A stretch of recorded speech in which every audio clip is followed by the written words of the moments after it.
스파르타쿠스라는 이름을 혹시 들어보신 적이 있는지요? 영화를 통해서도 등장하는 그러한 이름입니다. 주전 약 73년경에 세상을 바꾸고자 동료들을 이끌고 분연히 일어섰던 대단한 영웅의 이름입니다. 로마에서 시작되었던 그 일은 이탈리아 남부까지 점령하고 기세를 아주 당당하게 올렸습니다만 사실은 2년 만에 진압이 되어버리고 말았습니다.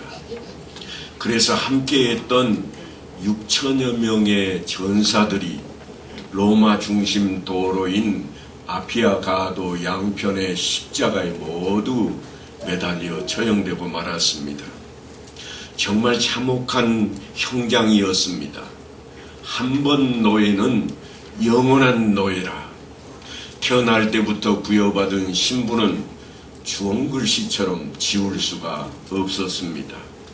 당시에는 노예는 물론이요, 여인들이나 아이들까지 모두가 다 남자들의 속한 그러한 물건처럼 간주되었습니다. 소유물로 여겨졌다, 그런 이야기입니다. 그러다가 최근 들어서야 그 굴레가 서서히 벗겨지기 시작했습니다. 1893년 뉴질랜드에서 최초로 여성들에게 참정권이 주어졌습니다. 영국에서 그렇게 자유를 부르짖던 영국에서도 1928년에 가서야 여성들에게 선거권이 주어졌습니다. 우리나라는 어떨까요? 우리나라는 해방되고 난 이후에 1948년이 되어서 여성들에게 처음으로 참정권이 주어졌습니다. 지금이니까 우리가 여성들이 큰 소리도 내고 또한 하나님의 이름으로 나가 일을 할 때도 열심히 자랑스럽게 일을 하고 있습니다만 과거에는 그러하지 못했다는 이야기입니다. 그런데 놀라운 사실은 이스라엘 땅에서 출애굽 당시부터 여성들에게 놀랍게도 남성과 평등함을 주어진 성경 말씀의 내용이 등장합니다. 출애굽 당시다, 이 말은 주전 1446년 이전의 이야기를 말하고 있는 겁니다. 그러니까 로마가 생기기도 한참 전에부터 여성에게 자유권이 보장되었던 게 성경에 기록하는데 이렇게 되어 있습니다. 이스라엘 자손에게 전하여 그들에게 이르라. 남자나 여자가 특별한 서원 곧 나실인의 서원을 하고자 자기 몸을 구별하여 여호와께 드리려고 하면 남자만 해당되는 것이 아니라 여자에게도 해당된다고 민수기 6장에 그렇게 기록이 되고 있습니다.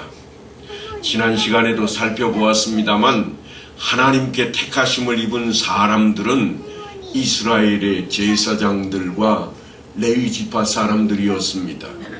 그런데 그들마저도 남자들에 한해서 그랬습니다. 특별해서가 아닙니다.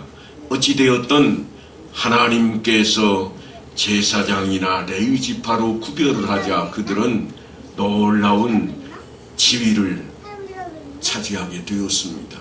아무도 범접할 수 없는 자리였습니다. 하나님으로부터 특별한 보호와 권한 그리고 임무를 부여받은 존재로서 그들의 지위는 세습이 되었습니다.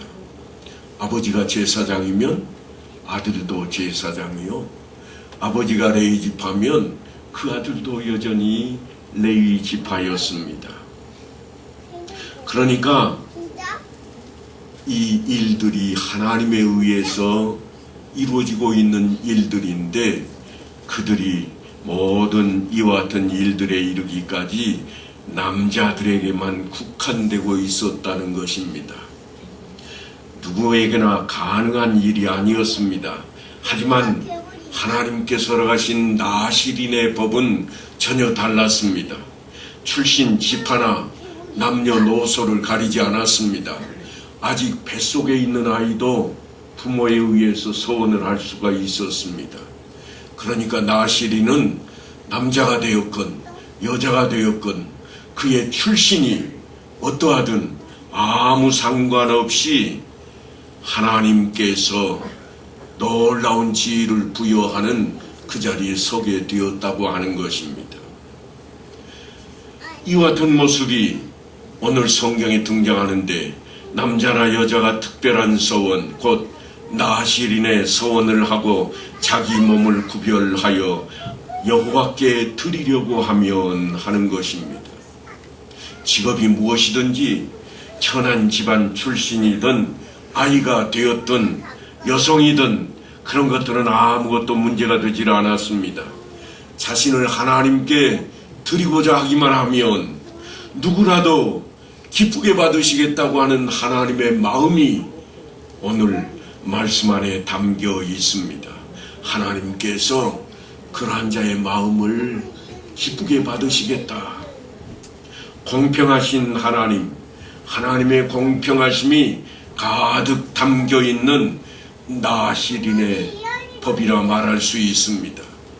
하나님 앞에 기름 부음을 받은 자들 가운데 누가 가장 존귀할까요? 기름 부음을 받았다 하면 왕과 제사장과 그리고 선지자입니다. 이 세 사람 가운데 누가 가장 존귀할까요? 그것은 묻지 않아도 선지자입니다. 하지만 놀랍게도 선지자는 왕이나 제사장과는 달리 그 출신을 묻지 않았습니다. 왕이나 제사장은 이미 하나님의 명령에 의해서 정해지고 있습니다. 물론 백성들이 추대해서 왕을 삼기도 합니다만 제사장은 이미 지정이 되어 있습니다. 아론의 지파 그 아들들만이 제사장이 되었습니다. 그런데 선지자는 어떠했는가? 그들은 출신이 놀랍게도 다양합니다. 왕궁에서 일하던 사람도 있었고 농사를 짓는 사람도 있었으며 양치기도 그들 가운데 있습니다.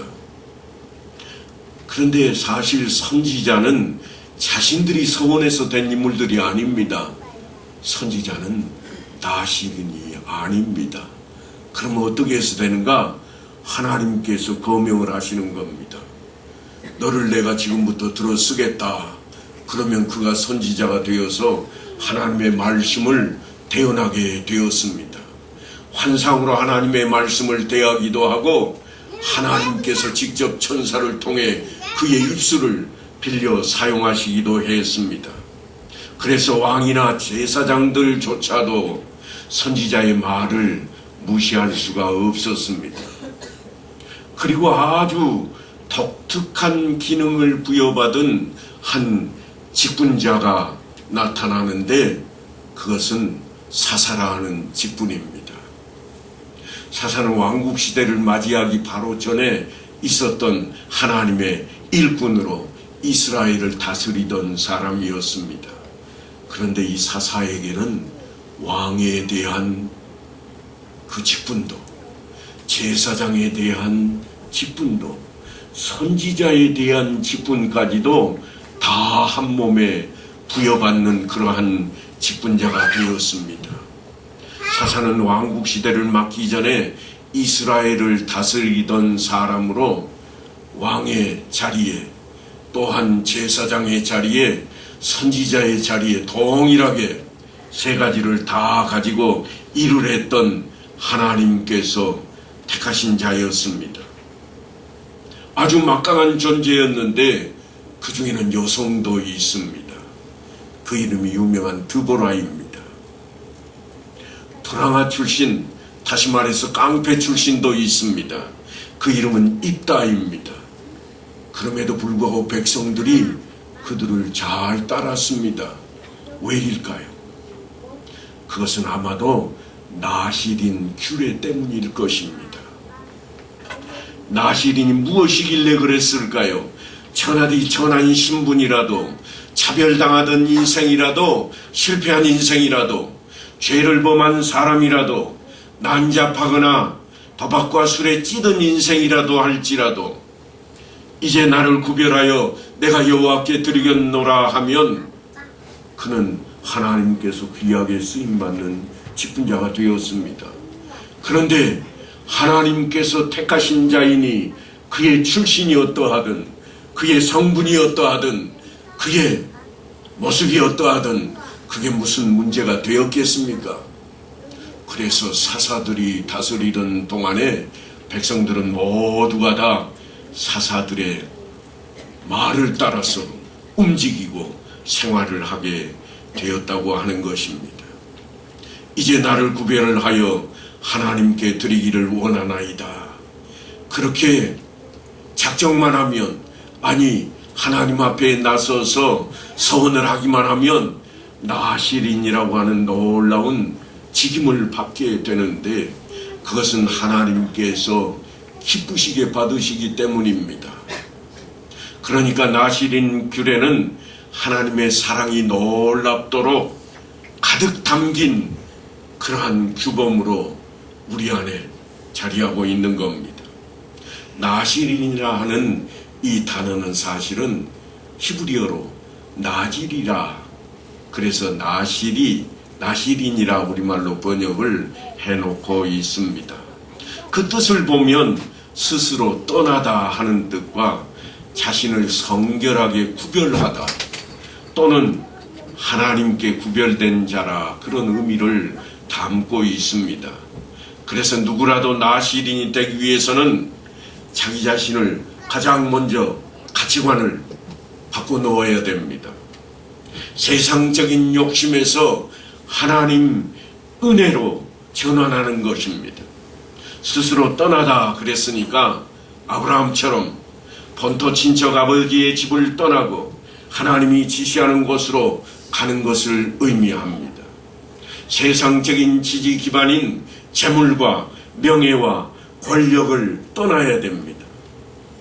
그것이 나실인의 첫걸음입니다. 세상은 하나님께서 만드신 것입니다. 하나님께서 만드신 그 세상이 우리의 욕심대로 얻겠다고 해서 그냥 얻어지는 것은 결코 아닐 것입니다.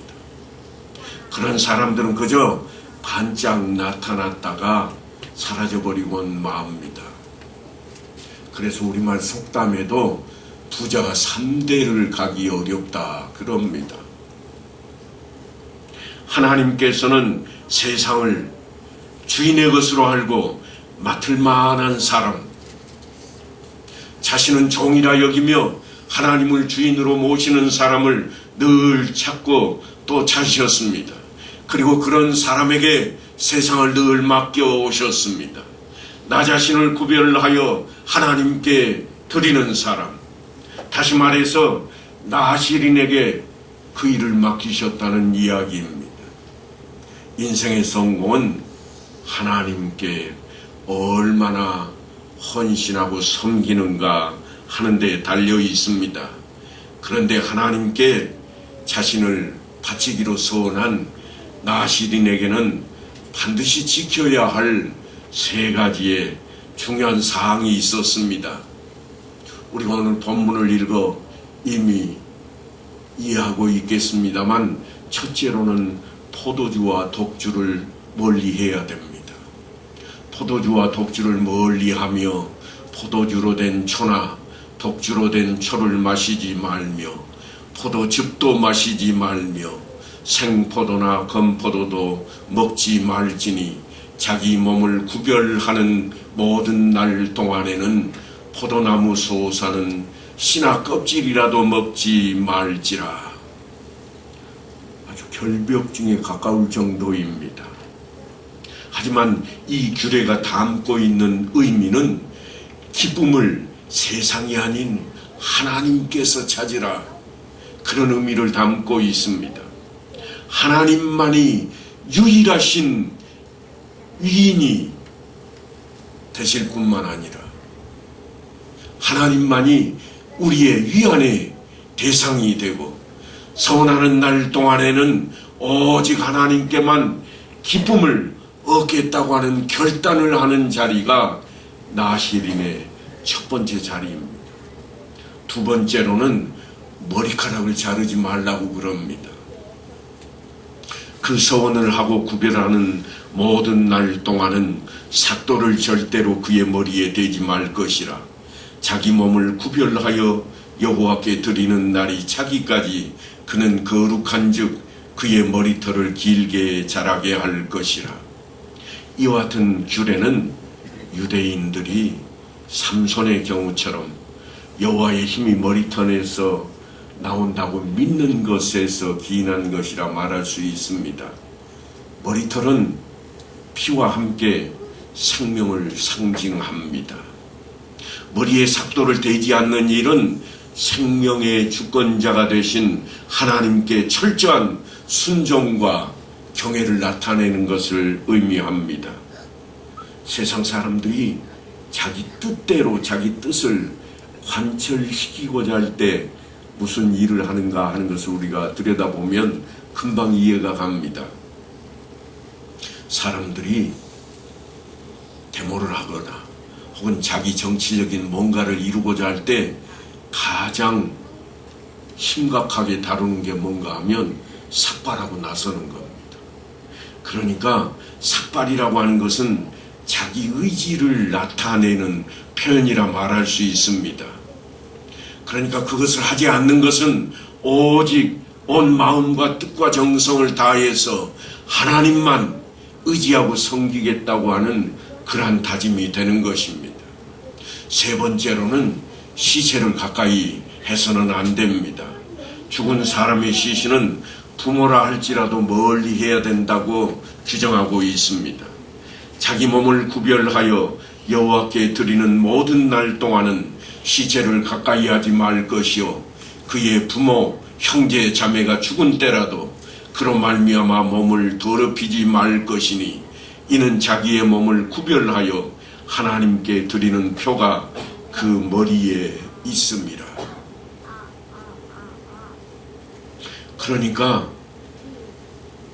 죽은 사람이 부모라 할지라도 그 시신은 결코 가까이에서는 안 됩니다. 왜냐하면 부정한 것은 결코 모양이라도 취해서는 안 되기 때문에 그렇습니다. 서원한 기간 동안에는 생명의 은총을 누리는 살아있는 것들과만 관계할 수가 있게 되었습니다. 그래서 주님께서도 제자들을 부르실 때 제자 중 한 사람이 이렇게 주님께 청원을 합니다. 주여 내가 먼저 가서 내 아버지를 장사하게 허락하옵소서. 그러자 주님께서 하시는 말씀이 뭔가 하면 죽은 자들이 그들의 죽은 자들을 장사하게 하고 너는 나를 따르라. 네가 하나님의 종으로 작심했느냐 그러면 세상 것을 온전히 버리라. 부모가 죽었을지라도 장사하는 일마저도 끊고 나오라. 이 말은 다른 데 있지 않습니다. 네가 하나님을 주인으로 알고 있느냐? 네가 종의 자리에 섰느냐? 그렇다면 나머지는 상관할 수 없노라. 그러니까 이 규례는 오직 살리는 일, 생명의 일에만 헌신하겠다고 하는 결단입니다. 오직 하나님을 주인으로 자신을 종으로 여기겠다고 하는 그러한 결단입니다. 이게 나시린의 규례입니다. 어느 정도인가 하면 하물며 부지불식간에 죽은 것과 접촉했을지라도 어떤 것이든지 죽은 것과 접촉했다면 머리카락을 다시 밀어야 했습니다. 머리카락에 삭도를 대지 말라고 했는데 다시 밀었다 그 말은 처음부터 다시 시작하겠다는 이야기입니다. 서운한 날이 하루 남았는데 부지불식간에 부정이 됐으면 다시 머리털을 밀고 다시 새롭게 시작을 해야만 했습니다. 그때까지의 노력이 모두 허사가 되어버리고 만 겁니다. 우리가 나시린의 규례에서 살펴야 할 것은 나시린은 억지로 되는 것이 아니라 순수하게 자발적으로 된다고 하는 겁니다. 서원하는 자에게 주어지는 하나님의 직분입니다. 자신이 마음으로 정하고 자신이 입으로 시인하고 하나님 앞에 스스로 나오지 않으면 이 나시린은 아무도 될 수가 없습니다. 그래서 고의적으로 범한 허물에 대해서는 어떤 해결 방법도 주어지지 않았습니다. 다만 실수로 저지른 허물에 대해서는 해결 방법을 주셨는데 그것은 지금까지 행해오던 모든 것을 무효하고 다시 시작하는 것입니다. 그러니까 한 점의 허물도 용납하지 않으시겠다고 하는 하나님의 놀라운 작정이 담겨 있는 것입니다. 그렇게 철저하게 자신의 죄와 불순물을 제거하여 순수하고 깨끗한 몸과 마음과 영혼을 하나님만을 위해서 사용하기로 한 사람이 바로 누군가 하면 나시린입니다.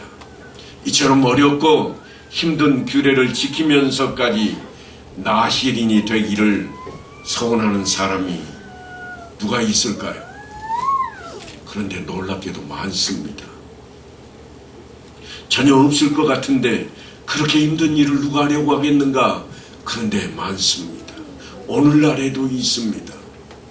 지금도 유대인들이 살고 있는 마을에 가서 보면 성지순례를 하다 보면 종종 나시린을 만날 수 있습니다. 그들은 금방 눈에 띕니다. 왜 눈에 띄는가 하면 검은 색깔 양복에 검은 모자를 쓰고 머리카락을 길게 늘어뜨리고 있는 사람들이기 때문에 금방 눈에 들어옵니다. 그들이 바로 나시린으로 서원한 사람들입니다. 물론 정해놓은 기간이 있을 수 있습니다. 짧게는 한 달 동안 나시린을 하는 사람도 있고 길게는 평생을 하는 사람도 있으며 또한 더 길게는 부모가 자식을 위해서 미리 서원을 하는 경우까지도 있습니다. 그들이 다름 아닌 자신을 하나님 앞에 드림으로써 더러워진 자신을 정화시키고 하나님의 임재를 깊게 체험하는 그것을 경험하는 은총을 잊게 된 나시린의 사람들입니다. 나시린에게는 두 종류가 있습니다. 그 중에 하나는 일정 기간 정해놓고 스스로 나시린이 되는 사람입니다. 그리고 또 다른 하나는 부모님의 서원으로 평생 동안 나시린이 되는 사람들입니다. 그러니까 태어나기 전부터 시작한 사람이 있는가 하면 자기가 스스로 나 지금부터 나시린이 되겠다. 자기가 지정하고 시작하는 이 두 종류의 사람들이 있다고 하는 겁니다. 대표적인 인물이 그 유명한 삼손과 그리고 사무엘입니다. 이들은 자신의 의지가 아니라 부모님 서원에 의해서 나시린이 되었던 사람들입니다. 그래서인지 삼손은 나시린의 서원을 무시하고 살아갑니다. 술과 이방 여인을 가까이 하며 허랑방탕한 삶을 살기도 했습니다. 그 결과가 어떻게 되었는가? 나시린에게 주어진 그 엄청난 힘과 지혜에도 불구하고 그는 이방인들에게 수치를 당하는 자리에 서고 말았습니다. 그러나 마지막 순간 자신을 온전히 하나님께 드림으로써 다곤 신전을 무너뜨릴 힘을 하나님께 허락받은 인물이 되기도 합니다. 성경은 이렇게 기록해 놓았습니다. 삼손이 죽을 때 죽인 자가 살았을 때 죽인 자보다 더욱 많았더라. 그렇게 해서 삼손은 나시린으로서 마지막 삶을 마감하게 됩니다. 반면에 사무엘은 전혀 다른 모습입니다. 그는 나시린으로서 처음부터 끝까지 철저하게 구별된 삶을 살았던 인물입니다. 그에 대한 이야기도 성경에 수록이 되어 있습니다. 사무엘이 자라매 여호와께서 그와 함께 계셔서 그의 말이 하나도 땅에 떨어지지 않게 하시니라. 이렇게 되면 얼마나 좋을까요? 얼마나 놀라운 일이 벌어질까요? 자신의 기도가 모두 하나님께 상달되고 이루어진다고 생각을 해보십시오. 이게 나시린에게 주어진 하나님의 은총입니다. 그뿐만이 아닙니다. 이에 블레셋 사람들이 굴복하여 다시는 이스라엘 지역 안에 들어오지 못하였으며 여호와의 손이 사무엘이 사는 날 동안에 블레셋 사람을 막으시더라. 하나님의 힘이 놀랍게 작용하는 역사가 그 안에 벌어진 겁니다. 이게 나시린에게 주어진 놀라운 역사입니다. 나시린이 버티고 있는 한 악의 세력은 얼씬조차도 못했다는 그런 이야기입니다. 이것이 나시린을 통해서 공동체에 내려지는 하나님의 은총의 축복이었습니다. 단 한 사람의 나시린만 있어도 이런 엄청난 복을 누리게 되는 것입니다. 우리나라에도 요즘은 드물겠습니다만 과거에는 이 서약을 했던 가정들이 많습니다. 놀랍게도 한국교회가, 아니 한국이라고 하는 이 나라, 이 민족이 번영하고 또한 세상을 깜짝 놀라게 한 그 배경에는 아마도 하나님 앞에 이런 서원을 하고 제대로 지켰던 인물들이 있기 때문이 아닐까, 그렇게 생각을 해봅니다. 나시린이 공동체 안에서 행하는 일은 정말 엄청난 일이었습니다. 그런데 우리가 정신을 차리고 주목해야 할 것이 하나 있습니다. 그게 뭔가 하면 그들이 나시린의 서원 기간을 마칠 때에 반드시 속죄제를 드렸다고 하는 겁니다. 나시린으로 살았으면 그들은 포도주나 독주도 가까이 하지 않았고 머리에 삽도도 대지 않았고 시신도 가까이 하지 않아서 부정된 것을 다 멀리했을 그런 사람들인데, 그럼에도 불구하고 그가 이제 나시린의 기간을 마감할 때가 되면 반드시 행하는 것이 있는데 하나님 앞에 속죄제 제사를 드려야 나시린으로서의 기간이 끝났다고 하는 것입니다. 그렇게 성결되고 구별된 모습으로 철저하게 지낸 나시린에게도 하나님께서는 속죄제를 요구하셨습니다. 여기에는 엄청나게 깊은 뜻이 담겨 있습니다. 뭔가 하면 인생은 아무리 아름답고 선하고 제대로 된 그러한 삶을 살아가고 일을 한다고 할지라도 여전히 인생은 죄인일 수밖에 없다는 겁니다. 아무리 대단한 일을 해냈다고 할지라도 그것은 인간의 힘으로 해낸 것이 아니요 오직 하나님의 도우심의 결과인 것을 알아야 되겠다. 그래서 하나님께서는 나시린조차도 그 기간을 마감할 때에는 반드시 속죄제를 드리게 했다고 하는 것입니다. 아무리 거룩한 사명을 완수하였어도 인간인 이상 부식간에 죄를 짓게 된다고 하는 것을 인정하라고 하는 겁니다. 이것이 나시린에게 요구되는 구별된 삶의 내용입니다. 바로 그 자리에 사실은 우리가 서 있습니다. 그 어느 때보다 나시린이 철저하게 요구되는 그러한 때입니다. 사랑하는 성도 여러분, 단 한 달만이라도 마음의 그런 소원을 해보시지 않으시겠습니까? 그리고 그 기간 동안 철저하게 구별된 삶으로 하나님 앞에 나아가 보실 수는 없겠습니까? 그렇게 하면 우리는 그 과정을 통해서 죄와 멀어지게 될 것이요 순전한 하나님의 사람으로 정화되어지게 될 것입니다. 그래서 우리가 하나님께로부터 받는 복은 참으로 놀라운 모습이 될 것입니다. 그것이 하나님께서 택하신 백성들에게 주어진 받게 될 복입니다. 하나님께서는 제사장들에게 그렇게 축복하기를 원하셨습니다. 여호와는 내게 복을 주시고 너를 지키시기를 원하며 여호와는 그의 얼굴을 내게 비추사 은혜 베푸시기를 원하며 여호와는 그 얼굴을 내게로 향하여 드사 평강 주시기를 원하노라. 사랑하는 성도 여러분, 우리 자녀를 위해서 이 축복을 하시기를 원하지 않으십니까? 내 자녀가 이러한 복 받기를 원하고 계시지는 않습니까? 그렇다면 우리의 마음 가운데 우리도 하나님 앞에 하나님이 나의 주인이시오 내가 종의 자리에 서겠나이다 작정하시고 그저 일주일이 되었던 한 달이 되었던 한 해가 되었던 하나님께 엎드리며 나아가는 자리가 되어서 하나님께서 허락하신 복된 삶의 우리의 자손들이 믿음의 대를 잇기를 바라고 원하는 자리에 서시지 않으시겠습니까?